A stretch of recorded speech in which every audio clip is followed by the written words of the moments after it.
This is your WCIA 3 forecast first, sponsored by Matex Heating, Cooling, Plumbing, and Electrical.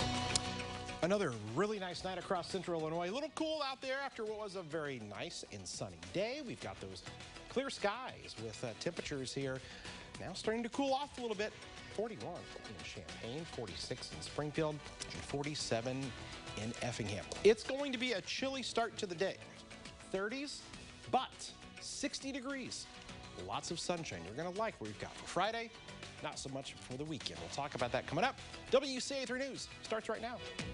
Now from WCIA 3 News. A prescribed burn went according to plan for one city, while a nearby township says that's the problem. Plus, a man was cleared of beating another man he says masturbated in front of his kids, while a prosecutor says the other man was never charged. And counterfeit vaccination cards, why officials say don't even bother.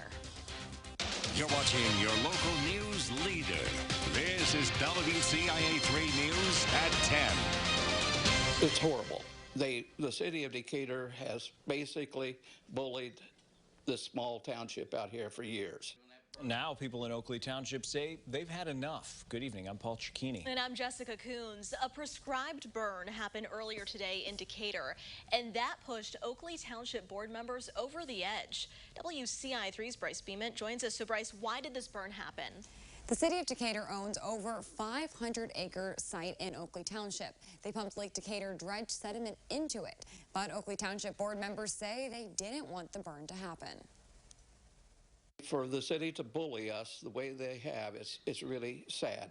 A prescribed burn took place on the east side of Decatur. Smoke and flames were seen from miles away. Those nearby were concerned. The city of Decatur did not notify any of the neighbors over there. Don Floyd, an Oakley Township board member, says this shouldn't have even happened. The board voted 5-0 last May against it. Then board members got a letter the day before saying the burn was scheduled for Thursday. We voted not to have the burn. City of Decatur, you can't even burn leaves in there, and then they've come behind our back. The city of Decatur says the burn was necessary. One of the most ecologically friendly and cost-effective options is to do a prescribed burn. They said it was under control. The city did receive the required permit, and the burn was performed by a local government agency that has many years of experience doing controlled burns in large areas of Macon County. The fire did stay in the correct area, but a train had to stop because it couldn't see past the heavy smoke. This is a controlled burn that happened literally for just a few hours. We probably won't do it again for maybe another year. Floyd says the city has been ignoring them for years. And they've come out here and bullied us with the ideas that they can do anything they want to, promise us everything and do nothing. But the city of Decatur says they are hoping to keep the peace. The city is still very interested in working with Oakley Township and the Macon County Board and other stakeholders to make sure that that reclamation project is for the good of all of us.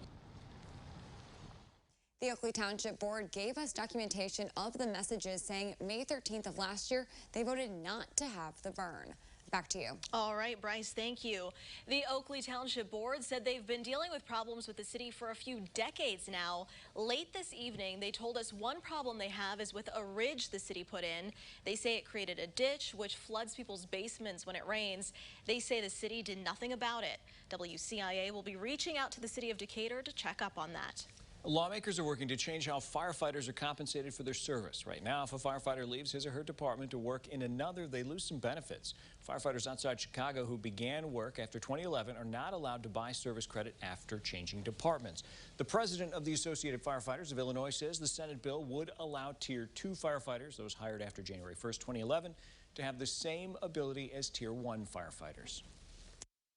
We just believe that, it is a decent benefit for our members to be able to, earn pensionable credit wherever they are working. The measure cleared the Pensions Committee unanimously. They hope to have the change approved by the end of May. Here's an update now. State Fire Marshal returned to the scene of a partial building collapse today in Nokomis. He says there was no evidence of fire damage or signs of an explosion. That's the collapse right there. The wall destroyed a diner beneath it and the apartment above it. The owners were rescued from the second floor. The fire department believes the damage is a structural failure in the 100-year-old building. Now a follow-up from Coles County. A jury found a man not guilty of aggravated battery. He was accused of beating someone up for exposing themselves to his children. Last year, Jesse Baird was in Sunrise Apartments in Mattoon with his kids, girlfriend, and his girlfriend's mother. The state's attorney says Baird claims he caught a man named Darren Bartlett fondling himself in front of his toddlers. He says Baird told police he beat the man until he was unconscious. Bartlett was never charged. The problem from the beginning of this case is that we've had very little cooperation from any witnesses. And I can't prove beyond a reasonable doubt at this point or in good conscience what those children saw. The state's attorney says they are looking at charges for Darren Bartlett, but his whereabouts are unknown. They could not find him for this trial. 10 people in Springfield were indicted for gang-related crimes. They're facing various charges, including unlawful possession of guns by gang members. But one, Dustin Carson, is being charged with murder. Springfield police are cracking down on this violence. There's been an increase in shootings this year, so police are reallocating resources. We are seeing increased bond amounts. The charges that you saw put out by Sangamon County State's Attorney Dan Wright yesterday, that's having a positive impact on what we've seen as far as our numbers of gun violence recently. Springfield police have created a task force that is solely focused on shooting investigations. New at 10, Decatur police are investigating after a man was shot in the leg this afternoon. This happened near East Wellington Way and North Woodford Street. Police were told the 29-year-old victim was going to the hospital. They say he wasn't being cooperative with them. He is expected to be okay. Champaign police are investigating a jewelry store break-in. Happened at Flora Gems on the corner of Kirby and State. The front door was smashed last night, but detectives say nothing was taken. Investigators are working to identify a suspect. The same store was broken into during the looting that happened last summer.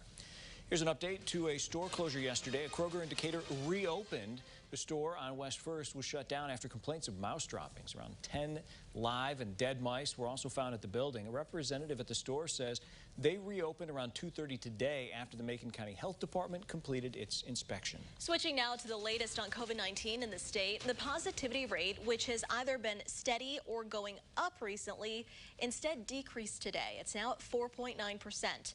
Nearly 3,600 new cases were announced. Another 40 people have died. More than 2,000 people are currently in the hospital. Nearly 130,000 were vaccinated yesterday. The state's 7-day average is also nearly as high as that. More than 24% of the state is fully vaccinated. Scammers are selling fake vaccination cards online, but health officials say buying or making one right now is pointless. CUPHD says because vaccination cards aren't mandatory, faking one won't do anything. They did say in the future the cards may be required for travel, but by that point, they may have a way to make sure no fakes are getting through. CUPHD went on to say that health providers can look up in a database if you got the vaccine, so the card doesn't do much in that regard. If a provider needs verification, they will go and log in into the system and will be able to easily tell if the person has been vaccinated or not. They are reminding people to keep your card in a safe place and don't post it on social media. A center at the U of I is honoring Sexual Assault Awareness Month. The Women's Resource Center plans several events throughout the month, from lecture presentations and panels to film showings.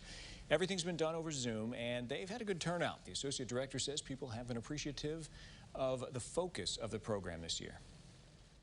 We're calling it connecting the dots, and we're looking at sexual violence and racism. So really thinking about how do other forms of harm like racism play into high rates of sexual violence? How does that contribute to barriers for survivors seeking support and services?